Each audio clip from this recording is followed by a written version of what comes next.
Good morning, everyone. Welcome to our time together for our CHUM conversations.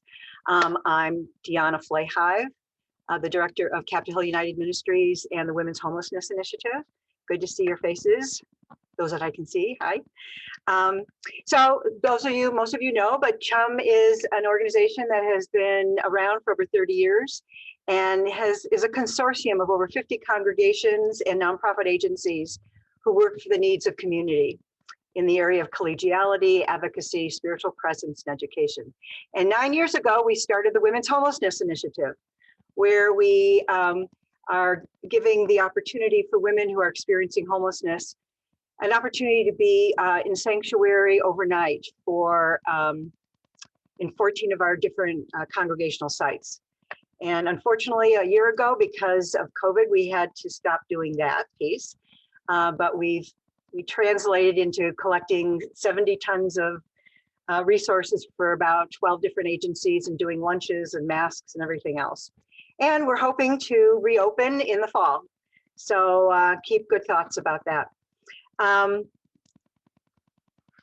Really pleased to have our wonderful guests with us. So Sonia, there's Sonia, and Sonia is our Zoom diva. So if you have any questions with issues with Zoom, you can give her a call or just raise your hand or yell out. And Allison Sawtell is our, where is that? Oh, there she is. Like there's so many people here, I can't see. She is a retired UCC minister and activist and environmentalist, and will lead us in an opening ritual. Joe, good to meet you, Joe. Hi there. Hey, thanks for having me. Yeah, glad that you're with us. And Joe is the climate and environmental editor with CPR News. So we're just thrilled that you can be with us. And Ryan Flahive, look at that cute kid. He looks just like his mother. Hi, Ryan, entrepreneur, and we'll be talking about the podcast that he does, and he might mention something about cow tipping. So we'll see where that goes. And before we get into the opening ritual, since there's a small number, I guess how many of us are on there? 15 on, and there's a few people that are still planning to come on. If you'd introduce yourselves and just briefly in a sentence or say to why you're interested in this topic, and maybe what your involvement has been. So Beth McCoy. Hi, I'm Beth McCoy, and I just want to learn about everything. Well, there we go. Mark.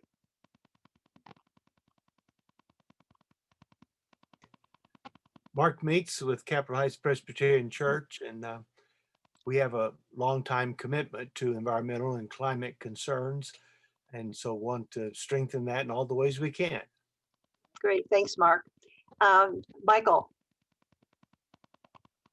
Michael Nicosia, a member of St. Paul Lutheran and Catholic Community of Faith in downtown Denver, vicar for the Rocky Mountain region of the Ecumenical Catholic Communion. Former Franciscan, so environment's always special to me, and just want to keep my ear to everything that's going on so that I can relay information not only to our communities, but to the Colorado Council of Churches. Great. Thank you, Michael. Beverly, Bev. I became interested in environmental issues when I moved to Hawaii after I retired, and got involved with endangered species out there. And so now that we are in Denver, I need to learn more about environment, more in the continental United States. Thank you, Beverly. Hi there, Jean. You're on mute. Okay. My name is Jean Gall, and I'm a member of Augustana Lutheran Church.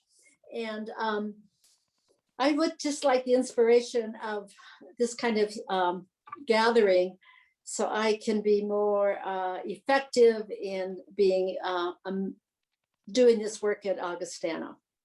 Great, thank you, Jean. Alyssa.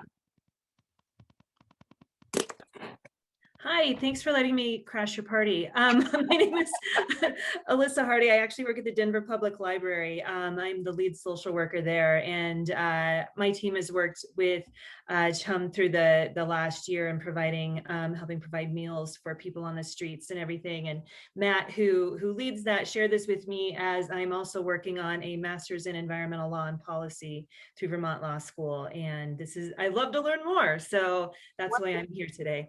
Wonderful. Nice to meet you, Alyssa. Cass. Hi, I'm Cass Cronin from Earthlinks, and Earthlinks is a 25-year-old nonprofit that has a dual mission of caring for Earth while caring for each other. We currently run the SOS, the Safe Outdoor Space at 14th and Grant for women and transgender folks. And we've been working with housing folks for a long time, but everything we do has an environmental lens. Great to see you, Cass. Molly. I'm Molly Brown. I'm with Central Presbyterian Church. And this is kind of both personal and professional for me as I kind of look back on my life. In the early 90s, when I was in high school, I was part of a club at our school called HOPE, Heal Our Planet Earth.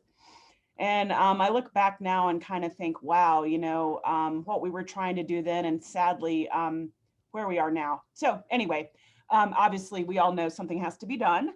And with three children of my own, my husband and I, you know, try to model behaviors. So that's just sort of me personally.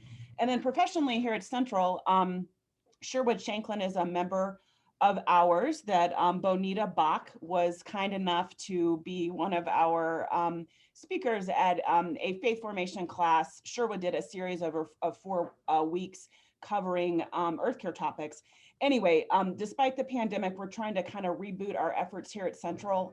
It's been difficult because we are still fairly virtual, but I'm just here obviously to listen, learn, and get some more food for thought.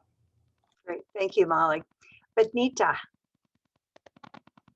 I'm Benita Bach, and I'm retired clergy from Evangelical Lutheran Church of America, and I am the moderator for the Climate Justice Committee of Together Colorado.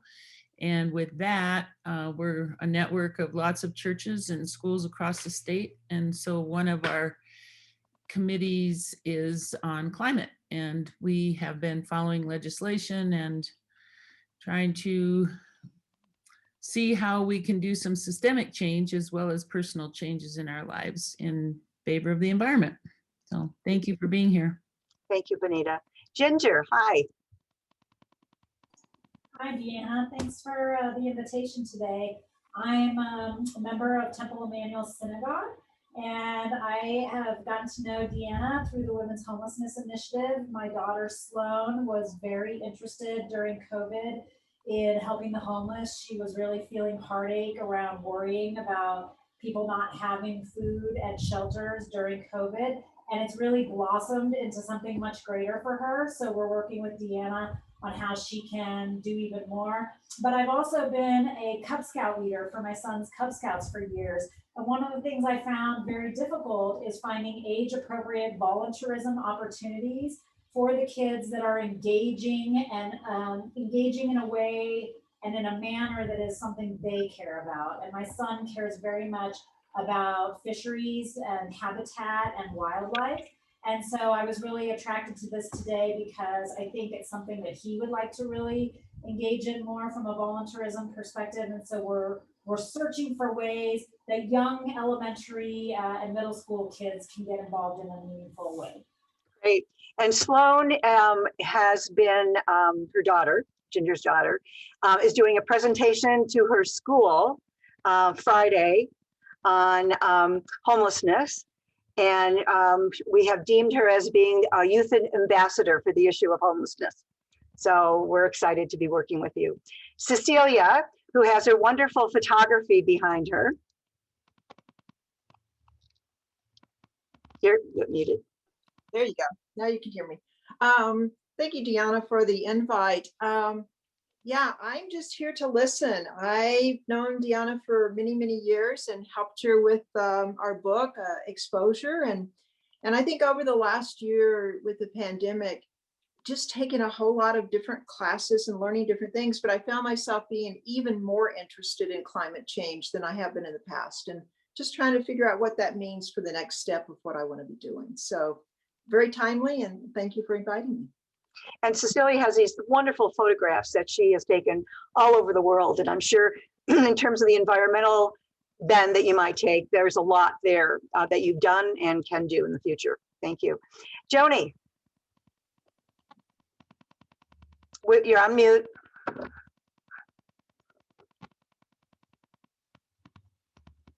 Goodness. I am surprised to be named. I don't, I'll tell you one thing really important that I've heard on NPR about climate change is that we might try and change that language to broaden our base by saying extreme heat, flooding, wonderful arid land that can't grow anything, you know, no water. And so we, those are political terms now, climate change. So that's like a no. So I'm just hoping that that little information might help us all bring in a broader community. Good to see you, Joni. Thank you. Chris? I'm Chris Gilmore, pastor at 6th Avenue United Church of Christ. Why are we interested in this? Is that the question? Yeah, or yeah. I mean, it's a big part of our church and kind of what we are all about. We're kind of becoming a green justice church, and I don't know, I just preached about it last Sunday, and yeah, I think it's it's climate crisis, not climate change now. And one thing I came across is that if you were to, I don't remember what scientist said it, but if the climate was if the climate was like cancer, we'd be in stage 4 right now, and that was a kind of a wake-up call for a lot of people that this, we can't go back to not having this, and yet people still arguing whether the cancer is there or not. So it's a rough one. Thank you very much. Well, I welcome you all for what should be a wonderful conversation, and I hope you have lots of questions for our speakers and for each other. So Allison, if you would like to lead us into a reflection. Sure, thank you, Deanna.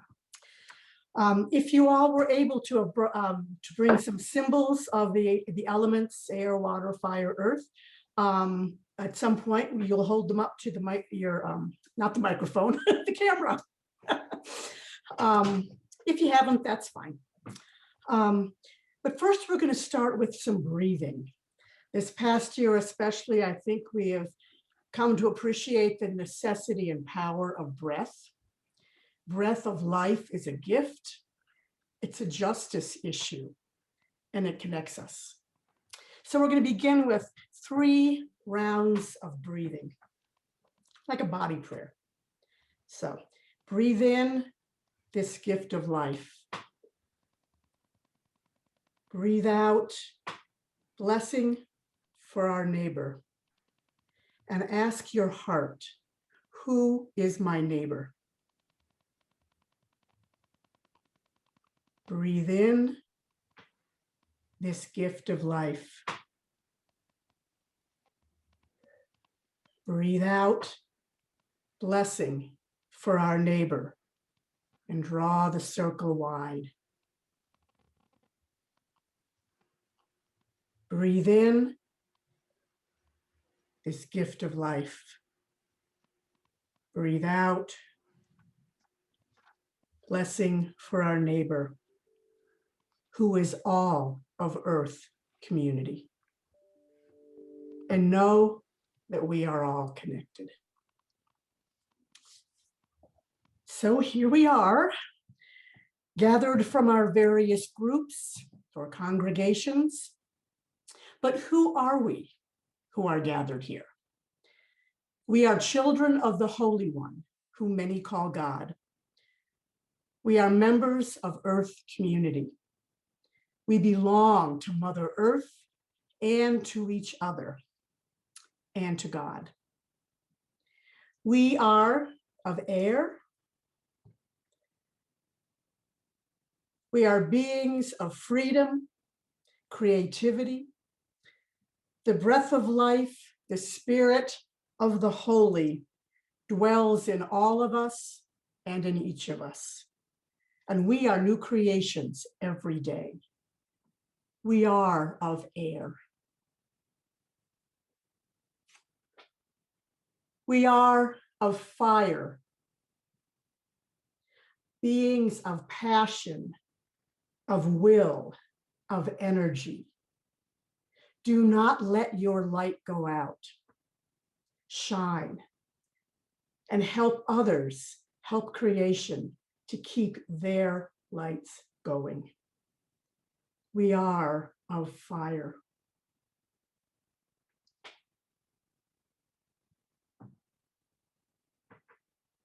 We are of water, cleansing, life-giving, playful like the seals and otters. When we are called to be life-giving, to heal, to clean up, and to laugh together. We are of water.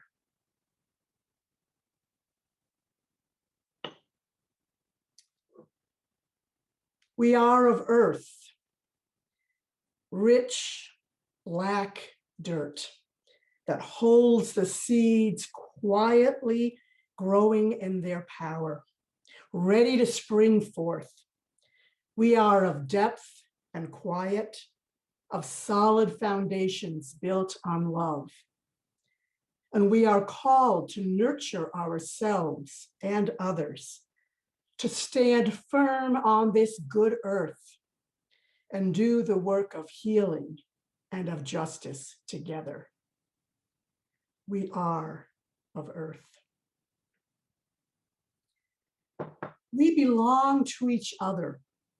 We belong to the Holy One of many names, and we are members of Earth community. Amen. Thank you so much, Allison, for your reflection. Appreciate it. So we are very happy to have Joe with us today. And he has a team, the Climate Solutions team, that includes Sam Brush. Is that how you say his name? Yeah, Sam Brash. Michael Tarola. Miguel Tarola. Yes, I might Miguel.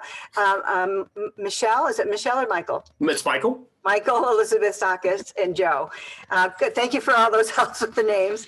And Joe will talk to us about what they're doing. And he said he'd be happy to talk about climate science, disinformation, scientific integrity. I think there's a lot there.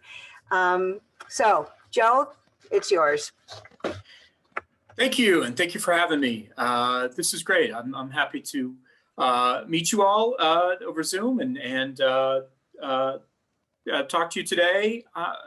And maybe one day, hopefully soon, I can see you and meet some of you in person. Grab a cup of coffee or something would be great. Yeah, I'm the climate and environment editor at Colorado Public Radio. I lead a team of climate reporters and a transportation reporter that covers a lot of climate news as well, Nate Miner. I've been here since about October, just recently moved to the Denver area after the first of the year.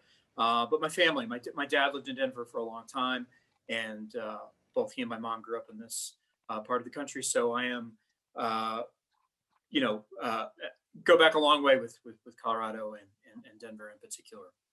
I've covered climate and environment issues for a long time. I've been a journalist for almost 20 years and have covered climate and environment for about half of that. Most of my time was in Oklahoma, where I am from.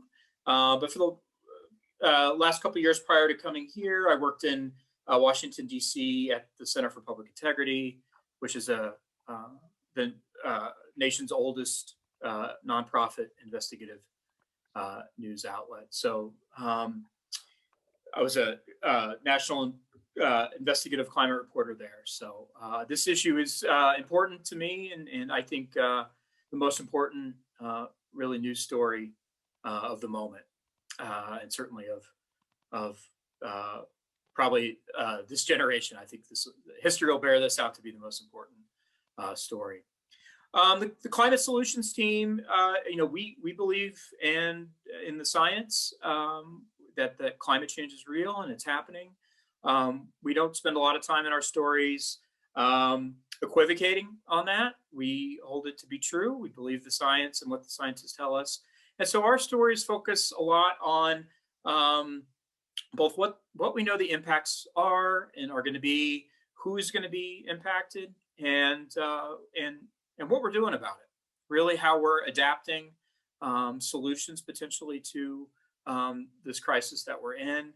And we feel strongly that our job is to talk to people, to give a voice to this story, and a voice to both the impact and the adaptations. It shouldn't be surprising that climate change is a huge inequality story. While this issue affects everybody, it affects some people more. It's certainly strong signals that this is going to be a bigger problem for people of limited means, of low income. Certainly, there's certain groups and communities, often of color, that overlap with some of those other factors too, that mean climate change is not happening equally, the effects will not happen equally, and the potential solutions are not going to be, are unlikely to happen equally. So we spend a lot of time thinking about that and focusing on that too. Just a couple things, some people that don't read climate science all day. 2020 was the hottest year on record, the hottest year ever recorded. Science is pretty clear, to bring that home here in Colorado. 2020 wasn't the hottest year, but it was one of the hottest years. The hottest year in record in Colorado was 2012. And if you look at the numbers, it's not a smooth line going up. It's kind of a jaggedy line, but the jaggedy line is going up. So we may have a hotter year, a little bit cooler year, but in aggregate, this line is going up. And some of the effects, are pretty scary. I think the biggest obvious symptom of this year is just these, really scary wildfire seasons. The average wildfire season now in Colorado is 78 days longer than it was in the 1970s. Two of the biggest fires ever recorded in state history happened last year. 4 out of the 5 largest fires happened in the last 5 years in Colorado. So that's a big signal of what's going on. We've got, drought, dry weather that have led to prolonged drought, that are increasing fuel for these fires. Snowpack we're almost about average snowpack this year, but the snow season was moved a couple weeks late, and that doesn't seem like much, but that's moving the season. First off, it makes the fire season longer. It also delays the amount of snow that can end up becoming stream flow. So the timing of this stuff really matters a lot. You can have the same amount of snowfall over a different period, and it has a much different effect, which is what we're seeing. So we have less stream flow, which means drier soils, which means drier trees and drier vegetation, which raises the wildfire risk. Certainly, it's not the only thing, but it's a big deal here for sure. It's the second driest year this year so far on record. And you look at effects on people. Farmers right now are getting ready to plant their crops here in Colorado, and they're looking at the second driest, planting season, on record. So this is really having an effect on people. So it's we're also in a moment of big political change. I'm sure you all know that. Biden and the Biden administration have sent strong signals that they want to take climate seriously and certainly do it differently than the Trump administration. We're starting to see a lot of energy around that, but there's real struggle and growing pains with this, even here. We just put up a story on our website just a few minutes ago about Governor Polis threatening to veto a climate action bill put together by progressive Democrats, and this is opening a rift within his own party. This is Democrat on Democrat gap. So how these how we view the problem and the potential solutions is a big story, and there's a lot of disagreement, even among people that would seem to agree on the broad strokes.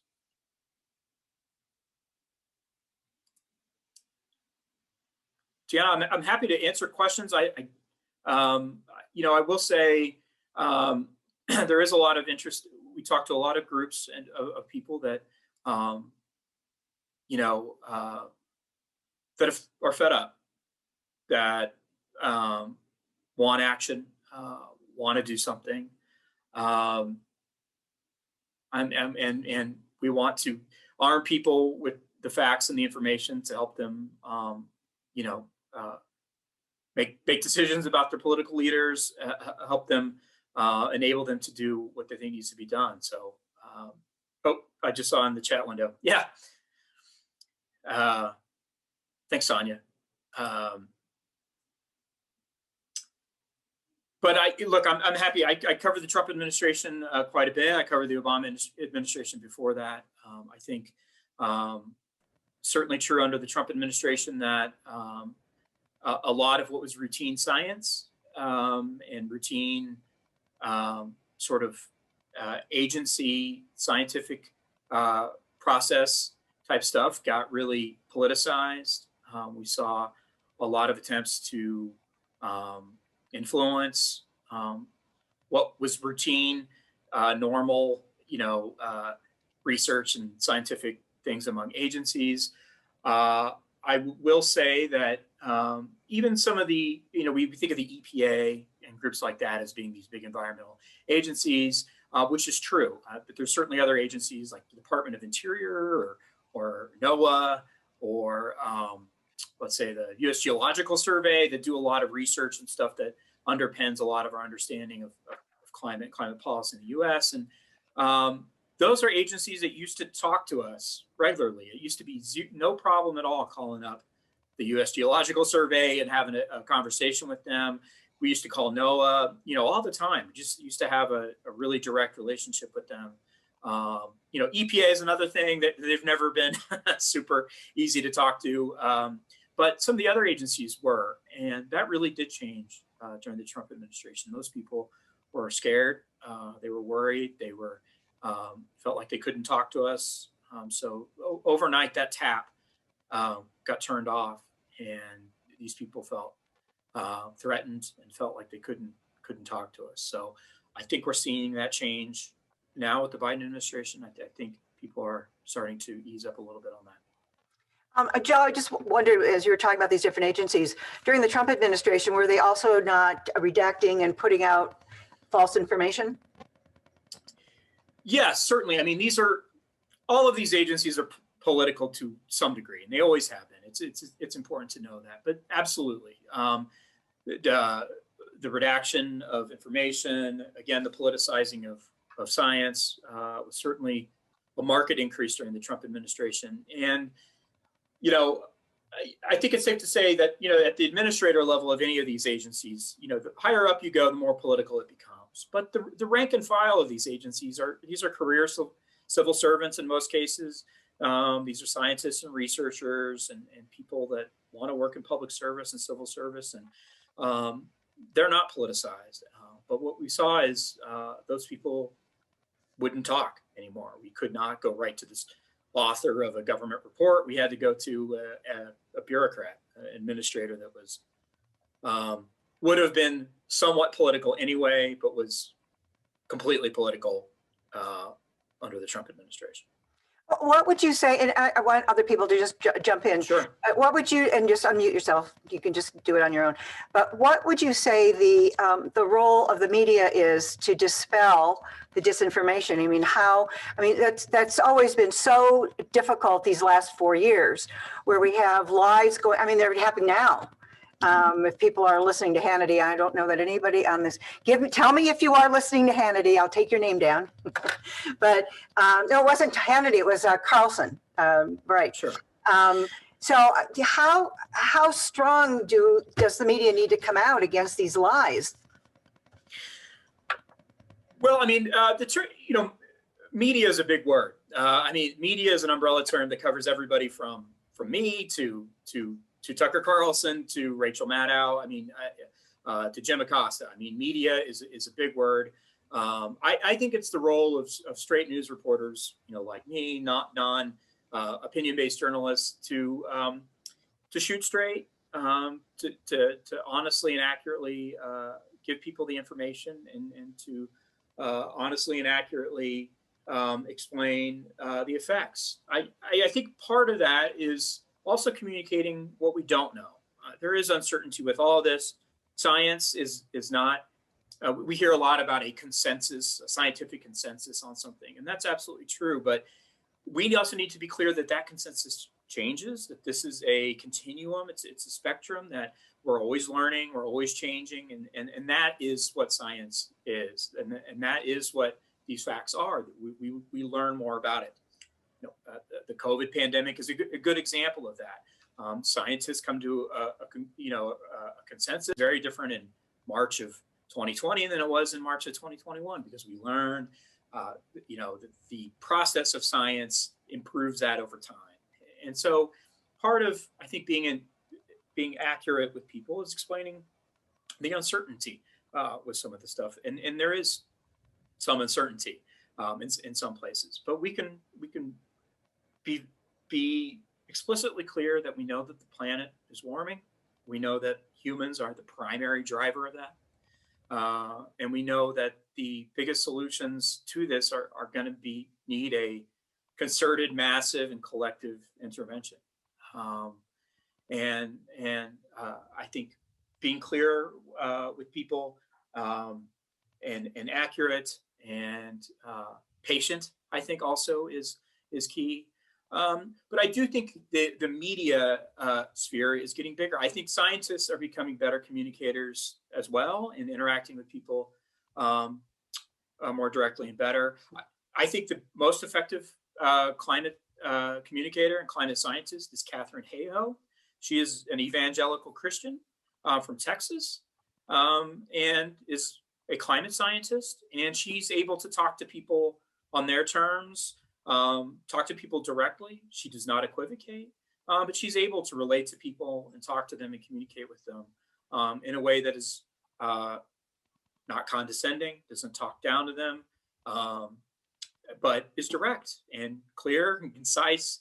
And so, capital M media, I think, encompasses some of this scientific communication as well. How do you spell her last name? Hayhoe. Yeah. And I know Ginger has a couple of questions, and then I think we can follow that with Benita. Great. Hey, Joe, thanks for taking the time today, and welcome to Colorado as a full-time resident. That's Thank awesome. you. Something that you were saying really triggered a question for me. I think the politicization of climate has been going on for decades, right? I mean, you go back to, especially into the 70s, and there's a bias towards thinking that climate change is about tree hugging. And, and I think it's interesting because when I talk to friends who are more conservative politically, and I want to talk about climate, I tend to try to focus on the economic ramifications of climate. And I feel like that's something that politicians just seem to be waking up to recently. And I'm curious your perspective. I mean, I'm very happy to see that the Biden administration is starting to try to view and spin climate change through an economic lens, because I do think that's how you get more bipartisanship around it. So I'm curious your observations on that, and Sure. whether you think there's any possibility that the Biden administration could find a way to pass climate legislation so it wouldn't be so subject to every 4 years our political main presidential cycles, So I know they're trying to do it obviously as part of the massive omnibus infrastructure bill. Yes. But do you think there are other ways that the Biden administration could look at climate change legislation that might involve taxes or credits so that they could avoid having to get the 60 vote supermajority that just doesn't seem likely these days with where the Republicans are at? Boy, Ginger, that's a sharp question, and I think you've really hit on something important. I feel like you're right there in my head. I'm not a political strategist, so but I can make political observations here. I do think you're exactly correct.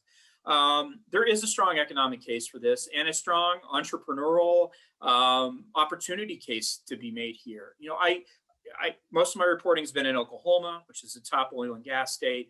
I spent many days talking to people that worked in the oil and gas sector that I felt generally wanted to do right by the environment. They were concerned about the air and the water and the land, but they, also wanted to make a living and feed their families. How do you bridge that gap? I think there's something there, Ginger, with the economic case.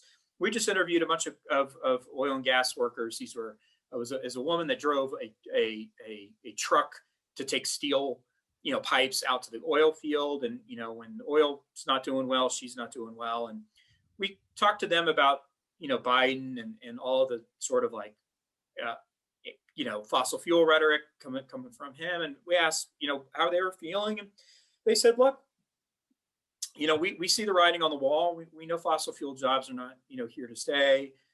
We need help. We need help finding other jobs. We need help moving into, other jobs. We get it. We just, we're backed against the wall here. I think that's a sentiment, that is really common. And a political bridge to address those economic concerns, I think, is one part of it. But also, I think some of these solutions are going to come. This is not going to go well for everybody, but I'm ultimately an optimist. I think here, I think we'll figure a lot of this out. And I think there's someone somewhere that's got a really big idea, for how to fix these things. And that's an economic incentive to figure some of this stuff out. So I think the other end of the economic question is a entrepreneurial, spirit of let's put our minds, to this and figure this thing out. And there's a big economic incentive, I think, to do that. But I think to your point about Biden and the infrastructure thing, I think you're going to see tonight when he gives his joint address. I've read a couple stories today about how they're kind of messaging that, and it's exactly what you're talking about. It's about economic inequality. It's about jobs. It's about lifting up people that have been, kept down. That's the message that they're going to bring here. Is this is a chance for us to, reset this economic engine and include people that have not been included. I think they're hoping that message is a little less polarizing. I mean, it's one thing that I find interesting is when I hear people talk about, so the people you interviewed in Oklahoma saying, we need help finding new jobs, et cetera. I mean, and I don't have enough time and attention to look, but I can't imagine it's that hard to find training programs at vocational schools or elsewhere. If I were in the oil and gas industry and I really wanted to change myself into a hydroelectric dam worker, I mean, you tell me, because you probably have more access to information, is it really hard to find retraining programs? And is that an entrepreneurial area where if more people would be encouraged to offer training on new energy jobs or other types of climate change related jobs? I don't know, but it doesn't seem like that's what's holding us back. I don't think it's holding everybody back, but I think it is hard. It's hard and it's expensive. And, if you're 50 years old, you've been driving a truck for 30 years, it's hard to, make that change. You're right. I mean, we're not going to job program our way through the climate crisis for sure. But, one piece of that, is in we've got tens of thousands of these folks that work work in this industry here in Colorado. It's not a small constituency, and in a lot of counties, a lot of places, it's a lot of folks. And that's a straight line to politics. If you're in Weld County and you've got thousands of oil and gas people, I mean, that is a straight line to politics. And figuring out that part of the equation seems key, even if we're not going to get there with just that. And people have fear. Sure. And fear sort of leads, unfortunately, so many things. But it's really interesting what's going on in West Virginia with the coal miners, and that they're looking at supporting a new way of doing things. That's something that Clinton talked about when she was running. Let's do that, and that was taken and twisted around again. And so I'm glad that that's being reclaimed. Benita. I am one of those people who's extremely frustrated with Governor Polis. He definitely put out himself as an environmentalist in running for governor. I was very enthusiastic in his being elected. And you are not alone. And his whole business around we can do this with recommendations instead of regulations is just so old school. People talk about him being a libertarian on this subject. Well, it's just old school. We've been waiting for 50 years for these companies to make some changes. We all know what ExxonMobil did in the 70s and 80s with creating their own disinformation campaign around the science. Sure. Getting people to be skeptical. That was the objective of Exxon, and it worked. And now we've got this massive problem where we don't have the will of the people 100%. And so, we need to have some kind of leadership, and he's just not stepping up to the plate. So I don't know, here are people who these bills were passed in 2019 and they were not in compliance with these bills. And coming back now, this legislation is Senate Bill 200 is to fix that loophole. And he's saying he will veto it. Yep. I mean, what do we do with the governor at this point? Because it's like, come on, get with the program. Well, look, Benita, you are not alone. I mean, Polis ran as a climate candidate.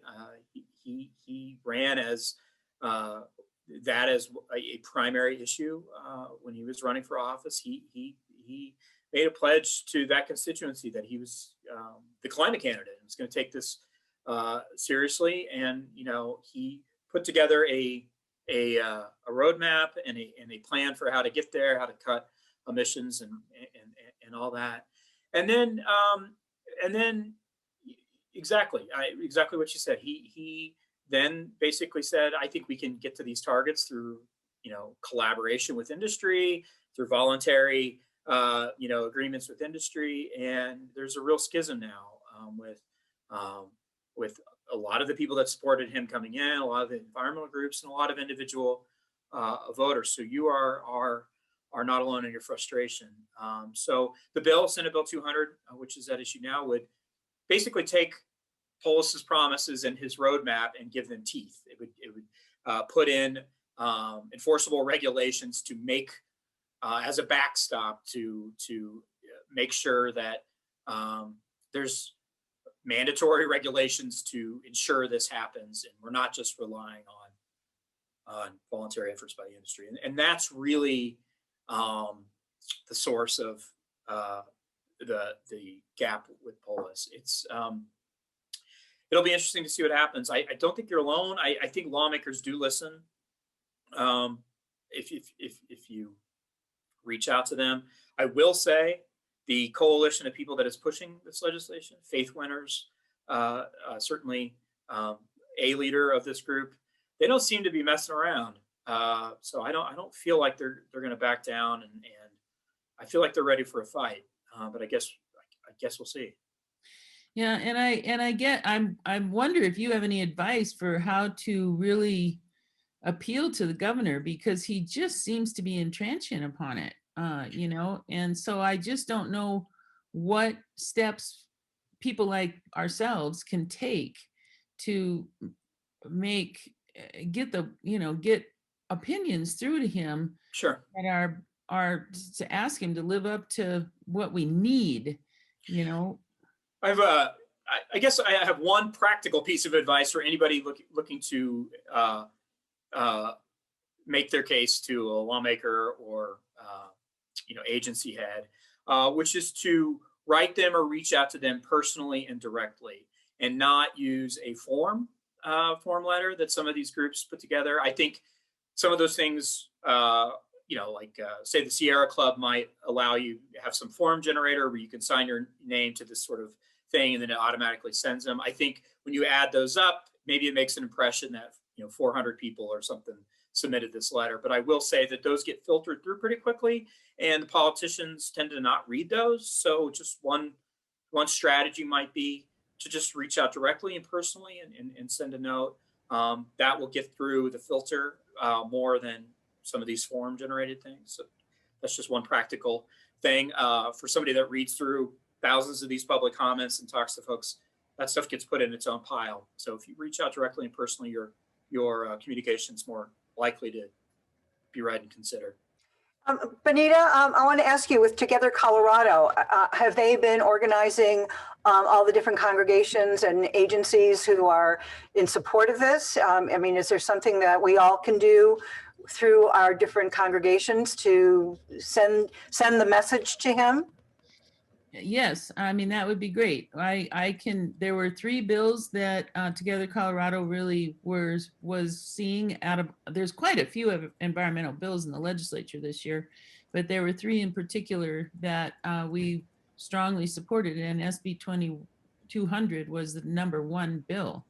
And so we did send that out through different networks, those bills. The other one was the agriculture workers bill, and the other one was on the toxic air bill. There's a bill trying to clean up Suncor up north of us here.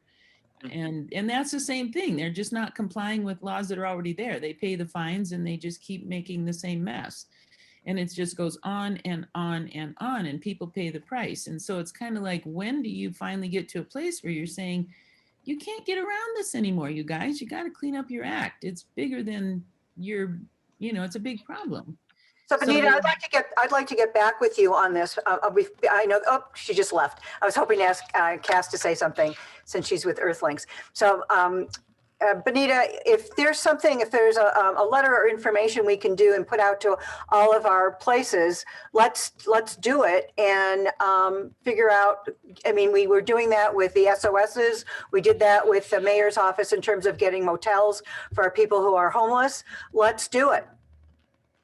And we've got all the people on our screen right now who can be part of this, and they represent a lot of good people in their communities, and I think we can do that. So can we work on that, Benita? Great. Are there other questions that you might have for Joe, or comments anybody wants to make on this issue? Yeah, Frank. Hi, Frank. Good to see you. It's been a while. Unmute.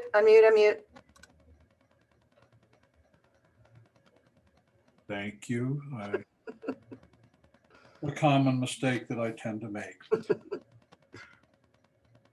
What has been done to reach out to younger people, particularly children, on this? Somehow, if the parents are denying climate change, but a kid says, "Mom and Dad, you're crazy," there's all sorts of evidence on this. That might be a way to get around, to circumvent some of the denial that's out there. Great question, Frank. I'm not sure, certainly the science communicators are thinking about kids and younger people. We've thought about, we're trying to plan out some events now. It's a little hard with pandemic, but hopefully when this is over, we've been thinking about our team doing something, more kids-oriented programs. We also think parents might like that because it would give them an activity, but maybe going to the zoo or something with a biologist that could talk about climate impacts with animals, things like that. So we are thinking about that. But I will say, Frank, that young people believe that climate change is happening, and they believe it's a concern. The data is pretty clear on this, that this is a generational, there is a generational divide, and that public attitudes to this are political attitudes on this issue are changing, and they're changing because young people believe it, and they are more and more entering the electorate. So as school age kids now become voters, in a few years, we will see even more radical shifts this way. But this is true generally across, across racial descriptions, across political descriptions. Young potentially conservative kids that possibly would be young conservative voters. There's not as big of a gap in how they feel about this issue. So I think it's been said before that the kids are going to be all right. And on this issue, it certainly seems that their attitudes are very different. Yeah, Frank, this is Ginger. I would say having school-age kids, that is absolutely true what Joe is saying, largely because school curriculum around science has changed in the last couple of decades. And you definitely see more discussion around climate change where there is pretty tried and true scientific consensus. So they don't tend to wade into waters where there's maybe not as clear of consensus, but where there is consensus, they definitely are teaching it in science class, in social studies, and also in wellness. Some of the public schools and certainly the independent schools have a surprisingly resilient curriculum now around wellness. And what you see is there are a lot of young kids, as young as elementary age, but especially in high school and early college, where there's a concern that young kids who do believe in climate change are becoming depressed, that they're losing hope. And especially if when they see this played out on the macro political stage, and if they're not of voting age, they're starting, they fall into two camps. Some feel very inspired to help and like become social, just like people feel around social justice, they feel that way around climate change. But a lot of young adults are feeling depressed, and that climate change is a dystopian issue. And so you also see wellness curriculum in schools around how you can remain positive and how you can be empathetic without and concerned without getting depressed. And there's a focus on trying to help kids get a hold of how they can help the environment in little ways that are age appropriate. So, when my kids were really young, they would come home from school, and in kindergarten, they would they learned about recycling. And so they wanted to understand more about, well, what happens with our recycle bin, and gardening, and why is gardening important, and learning about how to like vegetables so there wouldn't be food waste. Now, of course, we aided that because we believe that climate change is a real problem. But I do think that even where parents don't buy in, kids are hearing a lot of it at school and from their peers.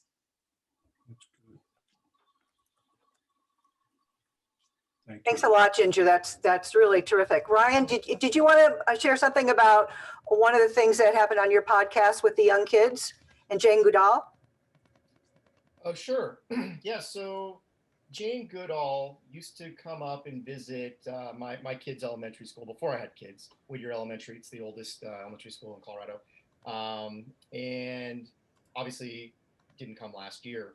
But I was able to coordinate an interview with her. It was kind of asynchronous, but where we had 5 of the young girls from various grades ask Jane Goodall questions about her life and the environment and how they could help. And my girls happen to outnumber the other girls, but they're overly represented. But yeah, so it was a really great chance to get real, genuine questions from young people and have Jane Goodall, the ultimate authority, and at least in certain aspects of it, and certainly someone with the greatest empathy you can imagine, answer those questions. So that was a real special episode for me and for all the kids involved and for the school as a whole to kind of have that experience, even when the school was shut down at the time because of the pandemic. And people can go to your podcast and find that podcast and hear the interview. Yep. Yeah. The other thing is Ryan being one of the, I think Ryan and Sonia are the, and Joe, the young people in the group. Ryan, the other thing you're doing with Protect Our Winters, tell me about that one, or Sure. tell us. Yeah, I'm on the Colorado leadership team for POW, Protect Our Winters, who's founded by Jeremy Jones, who's arguably one of the most famous snowboarders alive right now. And these guys who are extreme big mountain skiers, they see the effects of climate change really significantly every year. And so he's got this really effective campaign again called Protect Our Winters, where they use Olympic gold medalists, famous skiers and athletes from the movies to get attention from to use their platforms to get the attention of policymakers, but also to recruit a lot of young people who are in the outdoors, and regardless of their geography, regardless of their parents' political views, they see climate change. Those of us who spend a lot of time in the outdoors, you just see it. And so it's a real effective campaign. They have really good design, really good marketing. They just published a movie on Earth Day called Drop, where you follow a drop of water from the mountains to the ocean. There's a lot of fly fishing, a lot of skiing, so it's exciting, but still tells a story that's really important and needs to be told about climate and its impact on all of us. Yeah, thank you, Ryan. And I was just thinking, Cecilia, and seeing if this is an area that you might want to do something more in. With your photography, I'm just wondering, and looking at kids, just a thought went through my mind about possibly looking at us maybe sponsoring a photo contest with children, with the focus being the environment. I don't know. I mean, just again, this is about us sharing and talking together, and maybe CPR would be help sponsor with us. I don't know. That would be something really interesting that we might want to do. What do you think, Cecilia? Yeah, and it's so easy now with iPhones and stuff and kids can go out there and use them, and it's fascinating. You remind me when my kids were little, I gave them my really good cameras when they were very young. We'd go out shooting, and what I would see in the same spot they were was different than what they were seeing. They're 3 feet high and I'm 5 feet high or whatever. And I think it would be a really interesting project to just see what kids are seeing out there. Well, let's talk and let's see if we can do something, Joe and Cecilia. Ryan. Yeah, Joni. On this vein, the best documentary is called My Teacher the Octopus, and all of us can watch that as well as our children, and it's lovely, and it brings you into the earth. And so there's another idea. Yeah, that's a beautiful movie. Yeah, I would agree with that. Absolutely. Are there other things that are going on in the different communities for children? I know Benita put something up. Molly, you have something? One of the things that we're considering is doing like an outdoor movie night and watching Greta Thunberg's film. So I think that could be good, but always interested in ideas. Another one is that we're potentially going to be doing outdoor worship at 9 a.m. this summer. And also considering just doing kind of a walk around our downtown neighborhood and collecting trash, which I know sounds so simple, but it certainly needs to be done. And I think it just kind of creates awareness of, what can we do to not create so much trash, and out of what we collect, can we recycle? Wonderful, thank you. Anybody else have something they want to offer that their community might be doing or their family is doing? Well, last year I interviewed this professor named Beth Osnes at University of Colorado. She's in the theater department, and she has another assignment at the environmental studies department. And so she works with young women to use theater and drama to help them find their voices around the issues they care about related to the environment and climate. So I thought that was really interesting to see, because for young people, I forget who mentioned this earlier, there's that sort of sense of dread and helplessness, and she's kind of using theater as it's kind of like therapy, but it's more helping them find the words to express how they feel so that they can then use that to to become more active and engaged and impactful. Wonderful, wonderful. Bonita, did you want to say something? Oh, I'm sorry, Allison. Just gonna say our congregation just finished hosting the documentary, The Story of Plastics, with conversation around that. And that's a really powerful documentary that really focuses on not the problem not being on the consumer end, but on the production end, and how do we attack that. So I highly recommend that documentary. It's pretty heavy, but if you hang in there and get through it, you may be able to move on. The young people that are collecting the plastics in the oceans, I always find that amazing. It's like what you were saying, Joe, earlier, and hopefully, Ryan, you'll talk about this next, which is the issue of entrepreneurship and what entrepreneurs are doing. And we have these young people going out all over the freaking world collecting plastics and figuring out ways of getting cranes, et cetera, and gathering things up. I mean, you know, we're hoping these little things add up, but at least if nothing else, what they do is they put a light on the issue, because who knew? How big is it? The size of Texas, I want to say. Not sure if that's true, but there's an island out there floating around of all the garbage. I'd like to recommend the film Kiss the Ground. That's an excellent depiction of how soil is critical for capturing carbon. And also it shows recovery of land that has gone to sand, that where soil is brought back through efforts made to restore. So it's a wonderful, inspiring film. Plus, I'd like to ask Sonia or Deb if you might say something about our church garden. Yes, we're through the Audubon Society. We met two wonderful women who have just started a organization called Remedy Permaculture Design, and will be installing more of a native habitat garden at Capitol Heights on the lawn around the church. That will we also have a friend who works with the Endangered Species Coalition, so they will help with some of this funding to get native plants in for pollinators.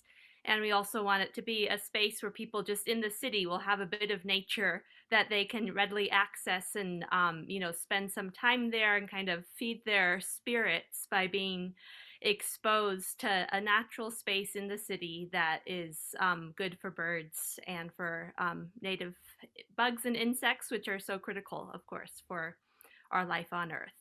Sonia, will you drop your email in the chat? I have our staff photographer has been trying to give us some birders and follow them on some birding outings. I don't know all the details, but I would love to put you in touch with him. All right, sounds good. It's an amazing group. I mean, look at all that is happening right now. I love it. Sonia, would you do me a favor? Hold up the photo that you had, because this is a reminder of what can happen. Yeah, so I picked up this postcard when we were at a wedding. We went to Detroit, but we took the opportunity to go to Cuyahoga Valley National Park, where the Cuyahoga River runs through. And many of you lived through this when the river was on fire multiple times because of how polluted it was coming out of Ohio. And it helped instigate the start of the Clean Water Act to, you know, clean up that river and, of course, protect waters all across this country. And now herons have returned to the river. There's beavers that came in a location where it used to be an old industrial dump site, and Sierra Club, all the volunteers were cleaning it up, and they were thinking of making it a parking lot, but the beaver got there first and made it a marshland. And so that's what I had brought for a symbol of water and air today, Allison, for the opening ceremony. And those of us of a certain age, and especially those of us that lived in upstate New York, Michael and myself, we remember Erie, Erie, Pennsylvania, and the lake around Erie was always on fire. So how wonderful to see in only 50, 60 years to have something change. That's wonderful.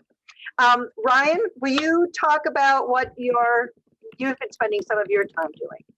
Sure. Before I do, though, you commented at the beginning about Cecilia's beautiful background, and I have to agree with that 100%. But I also want to point out Frank's background, which leaves little guessing about how he really feels about things.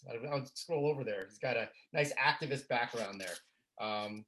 But yeah, so my name is Ryan Flahive. You know, my mom, obviously. And so it's probably no surprise that the environment's always been a big part of our kind of personal ethics that we were raised with.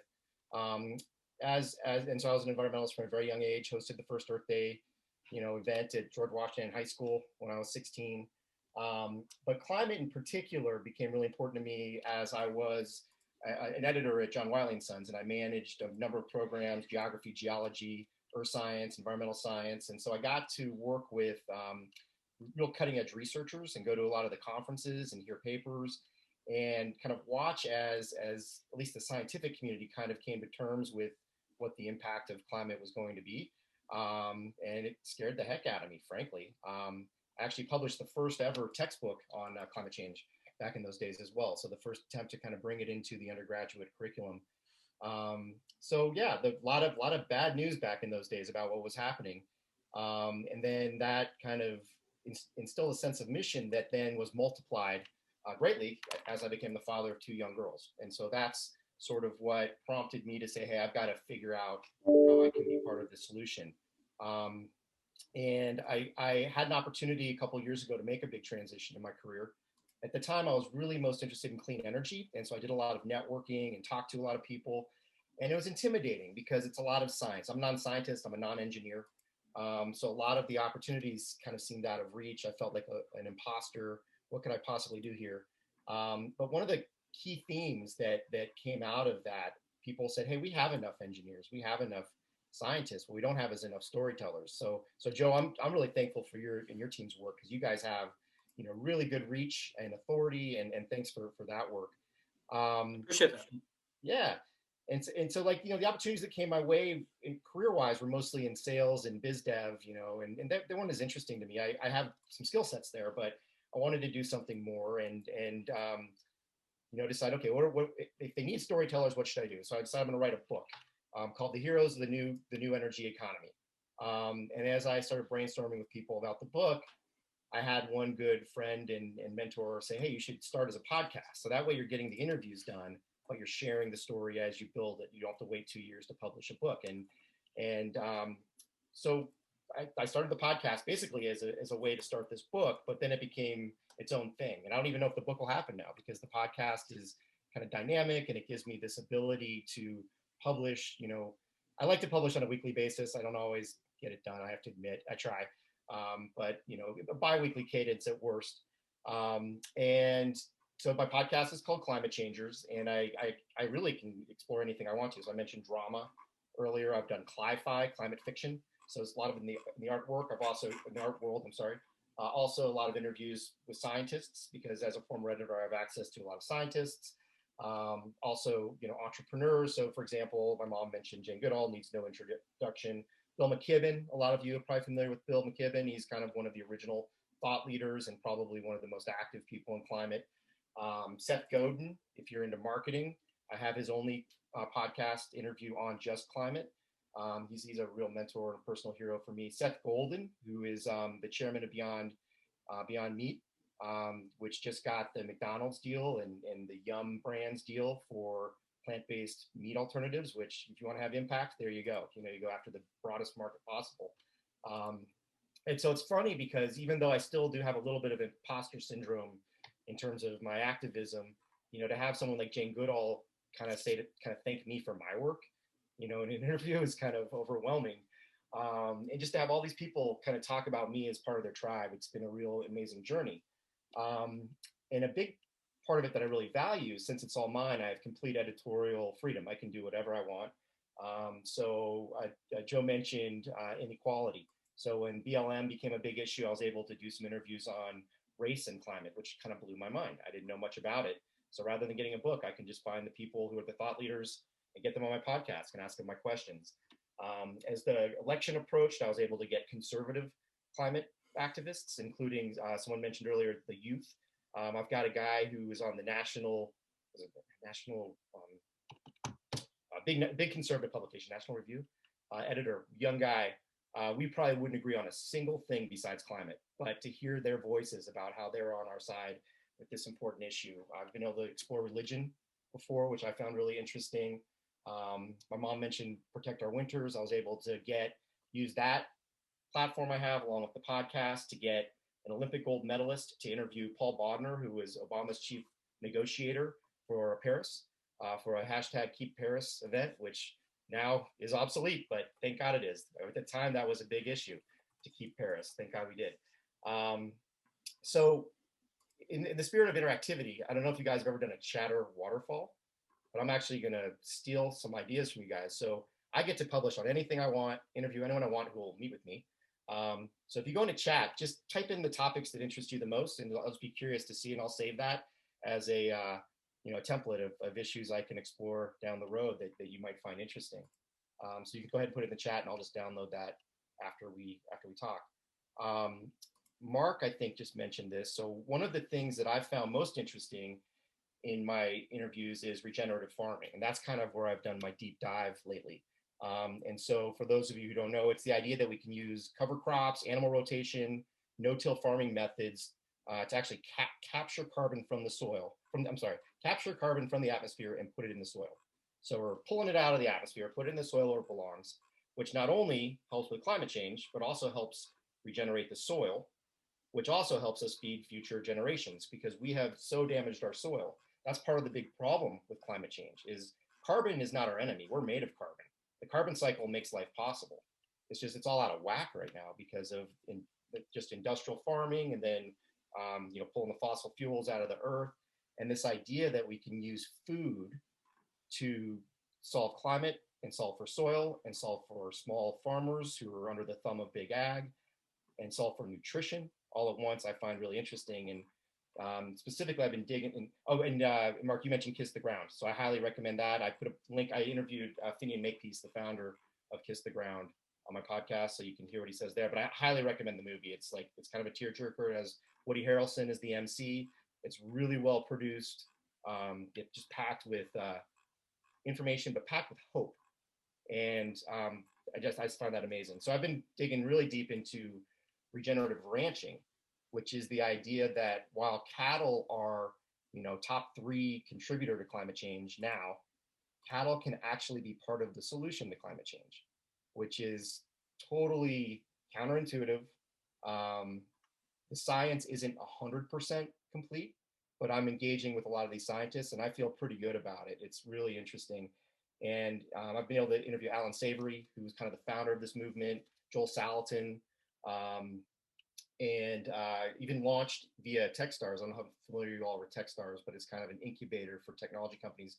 I launched this idea of cow tipping, and we're still. I'm in a new incubator post Techstars with a bunch of coaches, and we're trying to develop a platform to help facilitate ranchers making this transition from the feedlots and all the carbon that's created through the process of raising the cows and raising the corn to feed the cows, to this regenerative cattle ranching, which actually at the end of the day is more profitable for them, and it makes them gives them a lot of freedom to kind of live the lives that they remember their grandfathers living on the ranch versus the lives they live right now under the thumb of big ag.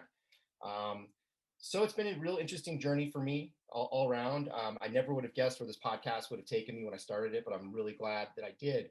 But kind of starting where my journey began with the scientists freaking me out about this danger, and that hasn't gone away. What I've learned through these kind of broad-ranging interviews is that we have everything we need right now, like at least in terms of technology, to solve this problem. It's really all about the social, economic, and political willpower. And in some ways, that's still scary because we've seen what politics can become. But it's also really empowering because we really can make a difference, even if we're not the scientists developing the new solutions. It's all about getting people mobilized, getting the right people elected. And so thanks for this opportunity to tell my story. My podcast is called Climate Changers. It's on most podcast apps. It's also just ryanflahive.com. So you can find, a lot of the projects I'm working on there as well. Thanks, Ryan. Anna, I was just going to ask you, you made me think, Ryan, about the movie, The Biggest Little Farm, or the big, what's it called? Yeah, The Biggest Little Farm. If anybody hasn't seen that, I thought it was amazing.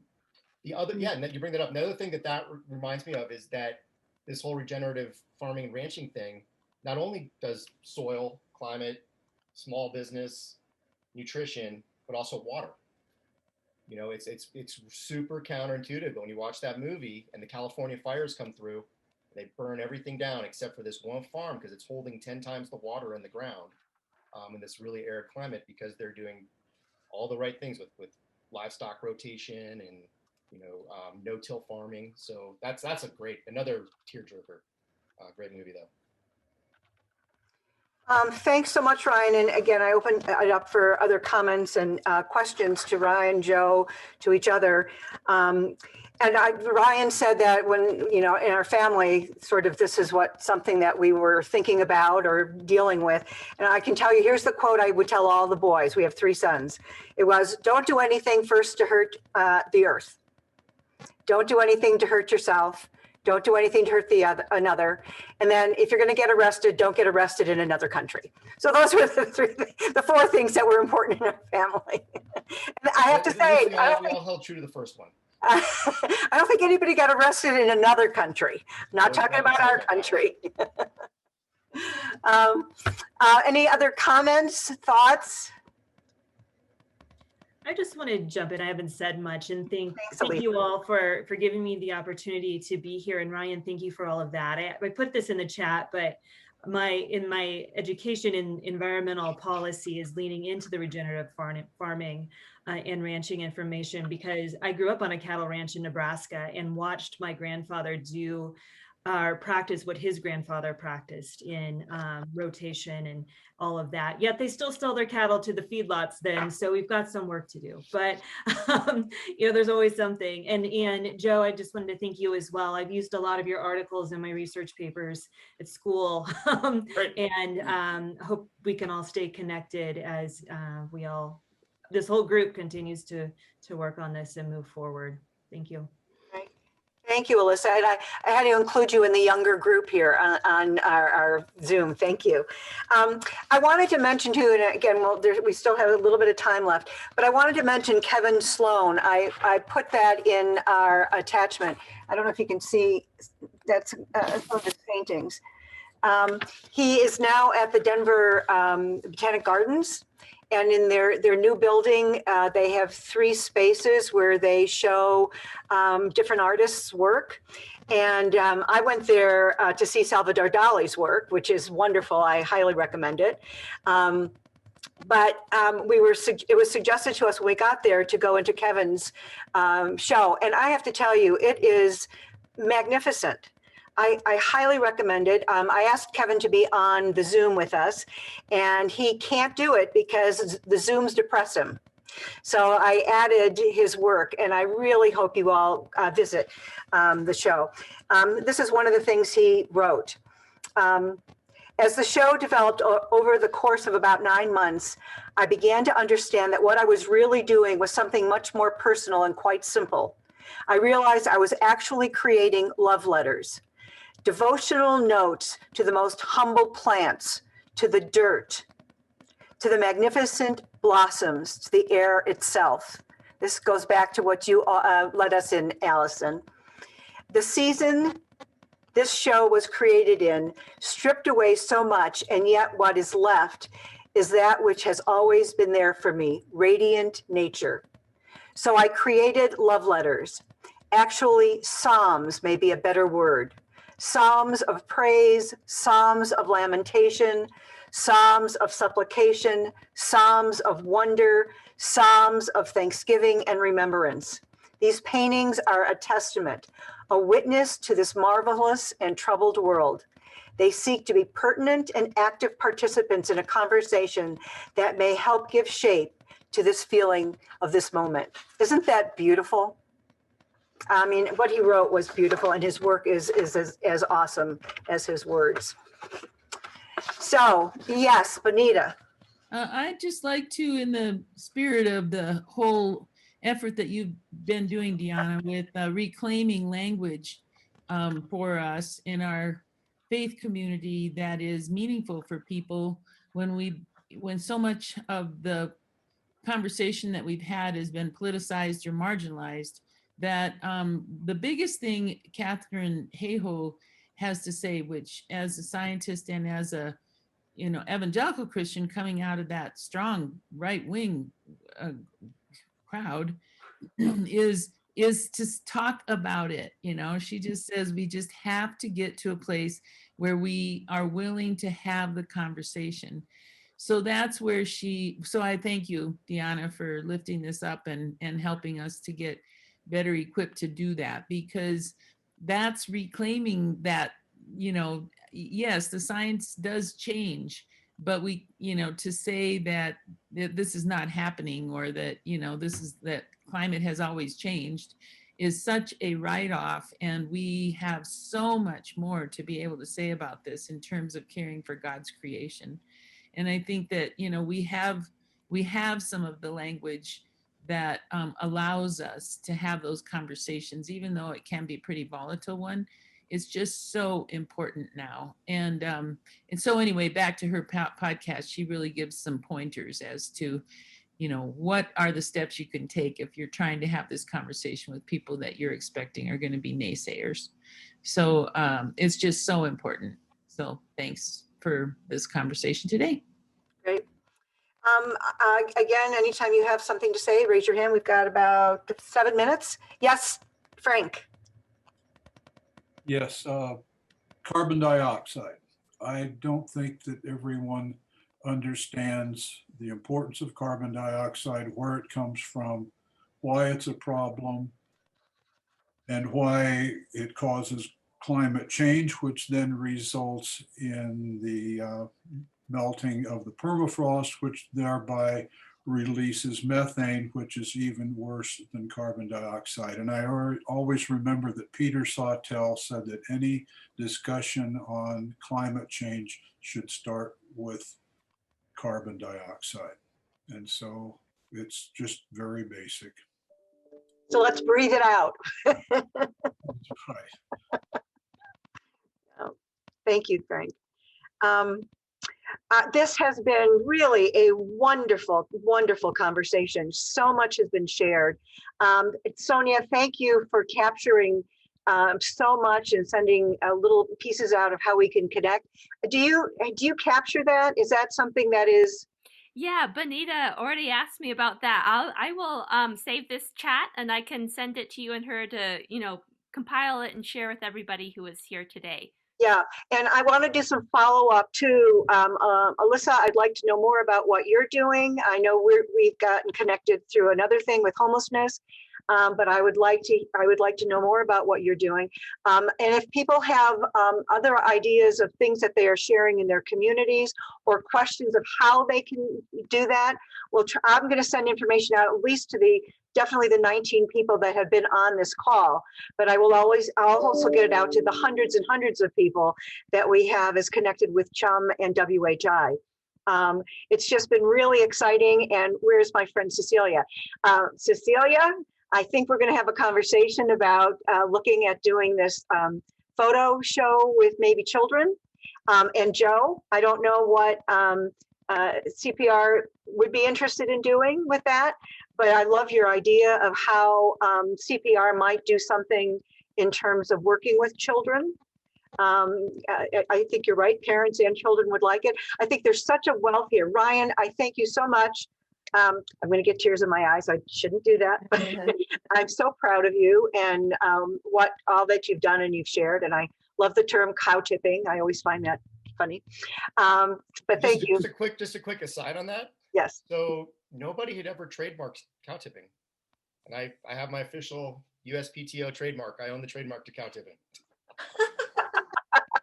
Well, the name itself certainly offers a lot of opportunity for questions about what cow tipping is.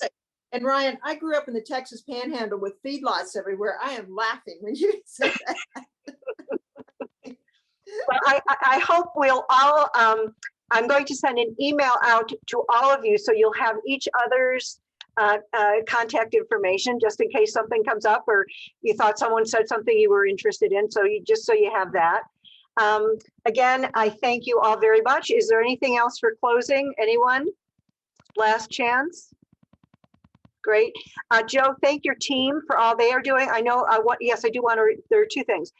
There's one article that, not something I saw in the news last night on the ocean that was used as a dump. Did any of you see that? I don't know if it was in World War. Michael, do you remember more about what it was? Off the coast of LA, between LA and Catalina Island, just a huge expanse that they haven't even begun to catalog, but like 27,000 discarded barrels of toxic waste. DDT in particular is the big issue that's leaching into the environment there. And that was done, was it World War I, around World War I or World War II, or do you remember the timeline? No, yeah, I'm not sure, but basically they're bringing it to the attention because they have photos that they've taken of the waste on the bottom of the ocean, and the first step is studying it because they don't know what's in the barrels. They don't know the level of toxicity, decomposition of the metals of the metal and how much is leached out. So they have to do a lot of research before they figure out how to clean it up if they can. Thank you. And Joe, before you get off, if you can do this, I know that Miguel just had an article in the Denver Post about mines and methane. I'm not sure it was in the Denver Post, but yes, he did just have an article on methane. Okay. Yep. They may have picked it up through a collaborative deal, but yes. You want a link to that? I can throw a link to that in there. Do a link and then just say a sentence more about it, just so people connect in their minds. Sure. Old coal mines leak a ton of methane. We could also, burn methane. That's the primary ingredient of natural gas. So there was a guy here in Colorado that was like, why can't we capture this methane from these old mines and then do something with it?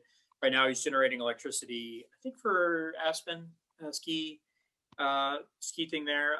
But it's a story about how this has a lot of promise, but it just doesn't make enough money at this point. Other countries are able to do it through incentives, but in the U.S. we don't incentivize it, and it's just not a moneymaker. But it's an interesting policy story about a potential solution to some of this stuff, and I threw that link in there. So thank you. You bet. Thank you so much for inviting me and the good conversation and questions. I hope I'm encouraged to see people interested and engaged in this topic, and I hope you listen to CPR and listen for our stories. Great. And I'm going to close with this again from Kevin Sloan. I created love letters, actually psalms, maybe a better word, psalms of praise, psalms of lamentation, psalms of supplication, psalms of wonder, psalms of thanksgiving and remembrance for the humble plants, the dirt, the magnificent blossoms, and the air itself. Thank you all very much. This was absolutely wonderful.